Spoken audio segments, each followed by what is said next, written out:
Greetings, newcomers and veterans alike. My name is Elio, and in today's video and the following series, I will be diving into the Kingdom Hearts standard/proud speedrun.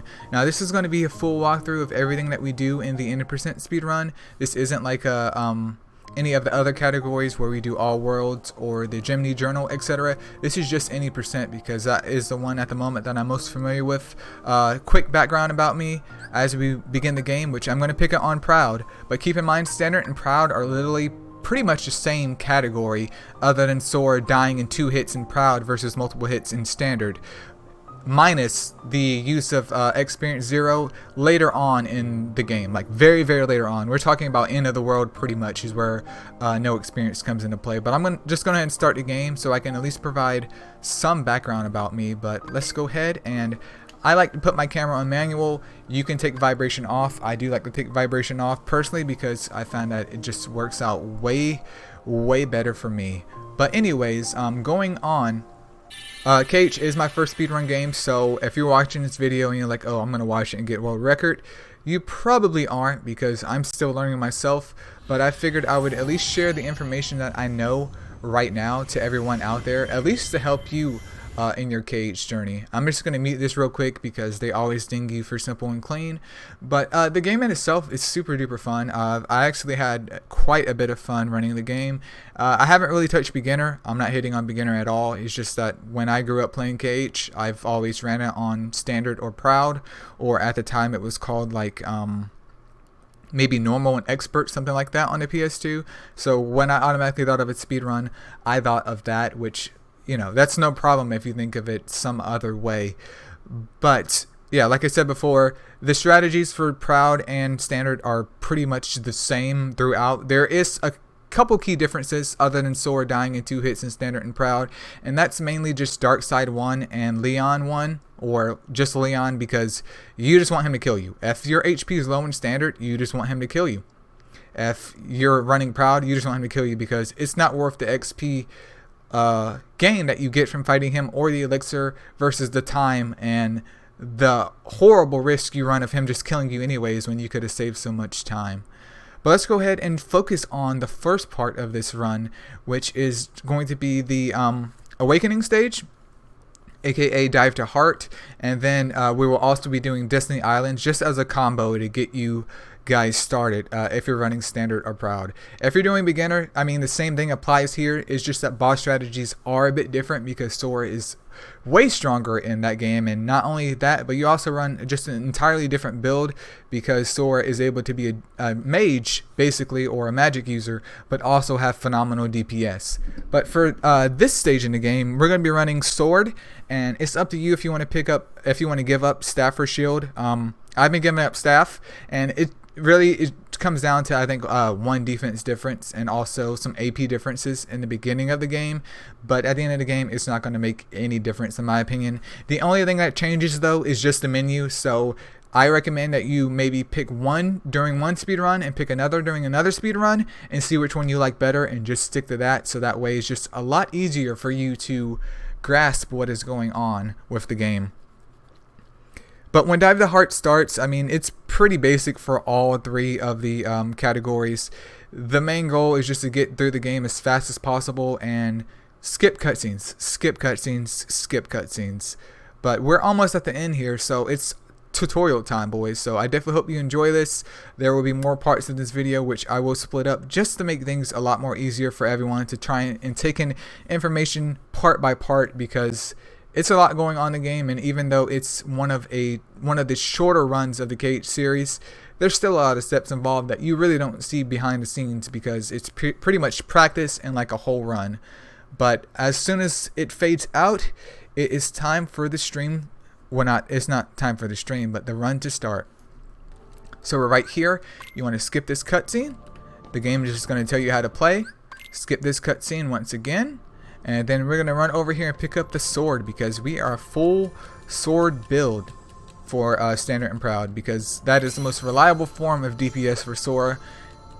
And while we will lose MP because we're picking the sword, Sora's damage will be at least acceptable to some degree. But I'm going to go over here and give up staff. And once again, you can give up shield if you want. It's really up to you. it doesn't matter. And also, quick tip for the button mashing, I try to go in between my X button and my triangle button, just so my thumb doesn't get kind of burnt out on one button when you're skipping text, which is very important. Just follow the game prompts right here though, and I'm just spamming triangle and X as well. We're gonna do another skip. Now if you're really good, you can try and catch that shadow in the air immediately and just dip him out like that, because the game just wants you to kill one, which is perfectly fine. And we're going to go ahead and skip this. The game is just once again telling you how to play. If you can group them up together, even better. But if it's only one for right now. Not a big deal. This isn't like a reset point or anything, unless you're on like world record pace.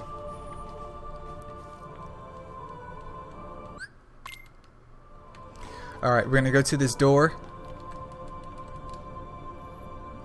It's like one text that you can't skip, and then a cutscene which you can skip, which this game does a lot. They'll say like one line of text and then a cutscene, which is kind of crazy. Now if you're super good, you can do an aerial combo on the box and get it out that way, because let me tell you right now, aerial combos in this game are god. If you master aerial combos, you mastered pretty much 90% of the game and its tactics. Like Sora's aerial combo is what you want to focus on more than anything. If you have to do ground combos, which you will see me do as the run progresses, that's perfectly fine. Just remember that aerial attacks are a lot faster because there's no lag like he does get from his ground moves. But if you can't do that right from the start, not a big deal. Don't pressure yourself too bad. Then this barrel's gonna pop up, which you see I tried to do an aerial combo and I totally whiffed that, because you have to get so low. But if you can hit that barrel perfectly, especially in the beginning, then that means your aerial combo game is super duper good to go, and you should be proud of yourself. And in this next part right here, it's nothing really amazing. We're gonna just do the fastest experience route and like the laziest way to do it, and just pick number 1 for all 3 of these. That's what I find to be the easiest for me, because we're going to be under leveled anyways, especially since we're using the experience 0 strats for Proud.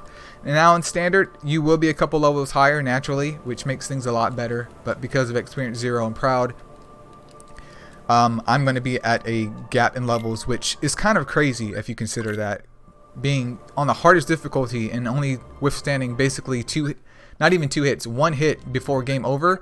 And yeah, you're like 3 or 4 levels lower than the easier difficulties, if not more. But with this group of shadows, you see me run to the right. You want them to group together as much as possible. You can either run to the right like I did, or you can run into the back, and as they group up together, that's when you attack them.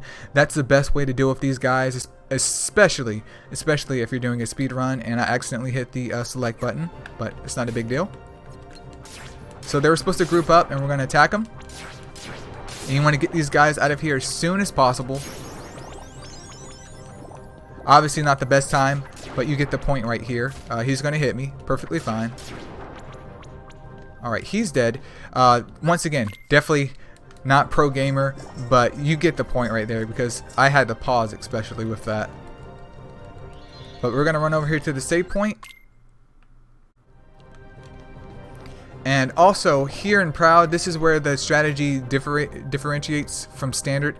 In standard, we would just DPS Dark Side 1 down and gain that extra experience. But in Proud, you just want him to kill you because it's faster, and it's just not worth you going through that fight for that little bit of experience, which may not really make sense, but it kind of makes sense because there's no penalty from dying here. So if the shadows can try and kill you, that's going to be even better. But once again, for standard, just focus on DPSing his hand down, and that's it for Dark Side 1. Like, we're done with Dive to Heart. There's nothing really there other than, you know, the tutorial stage. So next up is Destiny Islands. There's nothing super duper amazing here either. It's just getting your route down and practicing that route until you're comfortable with it. And we're going to start off on the island here, and you want to come down, and we're just going to pick up the log first, and then we can hopefully perform the barrel skip correctly. which sometimes if you pick that up and Sora's kind of like shuffled around or he misses the barrel, that does happen. Not a big deal, man. Just pick the barrel up and keep going again. But you want to aim for that tree root. That is my goal. Aim for the tree root because that puts you in a perfect position right there to hopefully grab onto this ledge up here and just skip having to run over there and run all the way up this path. So we're going to go for it. I missed. Not a big deal. If I can get back up on the barrel. There we go. We got it. Jump again. We got it. That's what we want. Come over here. Grab the cloth. Now you want to go to this corner and kind of stick to the corner and then move your camera and attack with Sora and hopefully aim for that tree. If you don't get it, it's just a camera issue. Keep practicing. But you want it to aim for that tree and then hit over here. And you can then, you know, come over here as fast as possible because we're just grabbing the rope right here. And we're good to go. There's two ways you can come over here. I'm not sure why I picked this way because I normally go the other way. But you can go through like the dock section over there and just run up on the roof of the building and come across the bridge. Or you can just take the water route like this just to come over here and get the other log. But that pretty much sums up the first part of Destiny Islands. So we're going to go over here and talk to Kairi and end for the first day.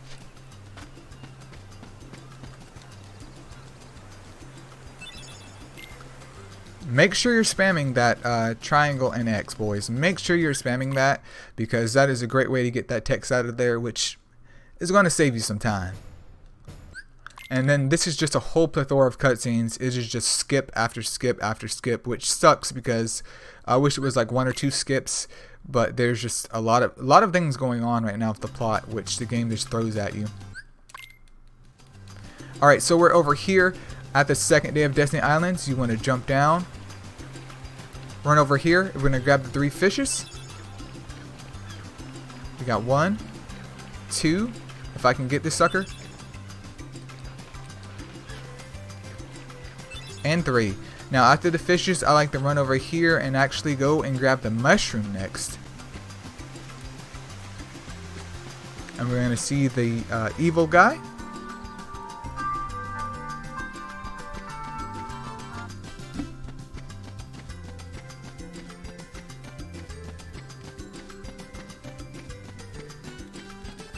You actually don't have to hit anything for that mushroom either, which I find absolutely hilarious because I never thought that you could just grab it. But I've always like been hitting that area for Sora to clink against the wall and grab the mushroom. But yeah, you can actually just run over there, hit triangle to make that text go away and skip that cutscene. But after you head out from there, we're going to run over here and try to go for the seagull egg, which can be kind of tricky, but it's not that hard. But just come up here. And I love to have my camera on manual, even though it kind of fights you. You're gonna basically try and make sure Sora is equal to the seagull a little bit higher, and just jump back. Like just tilt the analog stick back and press circle, and he's gonna jump up there. And if you want, it's optional, but you can hit the coconut just like that. And if you're lucky, one of the coconuts that you need, because you need a total of 2, will drop down. If not, I've seen plenty of runners skip that, and that's perfectly fine because we can go to the coconut farm a little bit later anyways. But next up is just the race with Riku. Obviously, you want to go to the fastest route if possible, and I do implore you to consider practicing this and make sure you can win it most of the time, because that pretty stone later on in the run is actually pretty helpful with making sure that you can buy the things that you need for your gummy ship. But the race is pretty standard. We're going to go over here, try and hug Riku as much as possible and stay in front of him and have him push you. Don't do too high of a jump. Kind of do it a little bit low if you can. And I like to take this way up because this is the faster route, because we can just take this thing down. Take it down. And then we're going to make a jump for the first tree, the second tree, the third tree. Run over here, touch the star, run back. Now this is kind of tricky because I do tend to fall sometimes with this.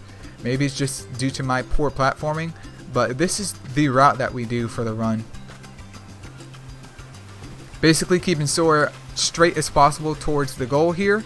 And I actually smoked Riku this time. And if the game does like a slow load like that, which it was thinking about it, that means you absolutely smoke Riku. But we got the pretty stone, which is very, very important for later on in the run. So let's go and continue with our next task here, which is just talking to Kairi. Now you can pick up the mushroom right here, but I like to wait for the end of it to pick it up. But I like to come over here, move this boulder, pick up this mushroom, fight with the camera a little bit, go towards this middle tree right here, and see if we can get our second coconut, which I just made that one despawn. We got our second coconut, so that's great. Let's go over here and talk to Kyrie next. And she's going to tell us to pick up everything that we have pretty much gotten. We just need to get that other mushroom and then the drinking water. So let's run over here, grab this other mushroom.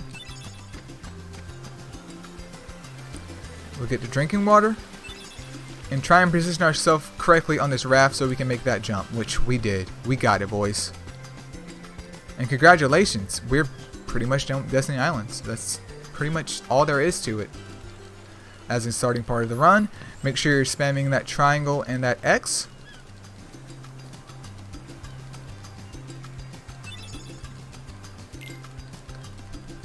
And now it's time where the fun really begins.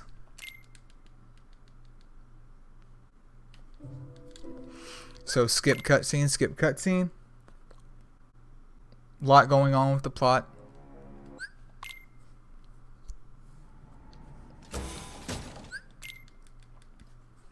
Now we got to run over here and get the Keyblade now because the island has been attacked. And then it's Darkside 1. Darkside 1 does have a strategy to him, believe it or not. In beginner, it's not a big issue because he's pretty much dead before anything starts. But in Standard and Proud, especially if you want that great time, you're going to want to follow this. But we're just going to make a straight line over here as much as possible towards Riku, so we can get the Keyblade. Skip. Wait for the light up here, and then we're going to skip again. Or if you hear the noise. We got the Keyblade. Let's turn around and head towards the secret place where we got the mushroom at earlier. And then starts Darkside 1.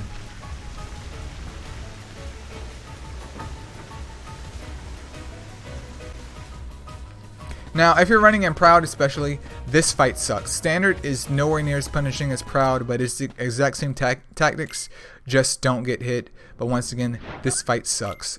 So, starting off here, you can either choose to do his left hand or his right hand. I personally like to go for his right hand because when he does his beams that you'll see come out, you want to try and parry those beams so they deflect, is what it's called, back to him, which actually do an incredible amount of damage. And this does take timing. It's not super duper big timing, but it does take timing to make it efficient, and hopefully I can pull that off correctly. But first, we're going to run over here to this right hand and try and get in a couple blows before he starts spamming the beams that we want to deflect.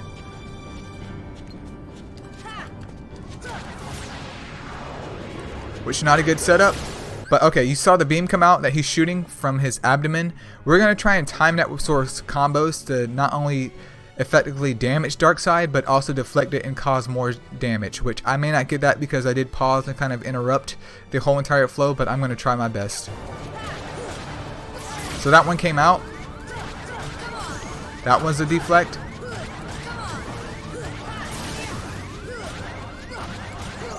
So we got some deflects right there. We didn't get a ton of deflects, but that's the goal of this entire fight. If you can get all deflects, your DPS for Darkside 1, well, not Darkside 1, but Darkside 2 will absolutely be amazing.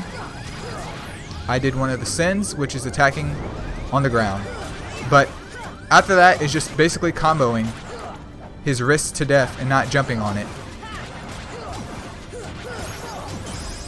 Which he's out, and that concludes Destiny Island.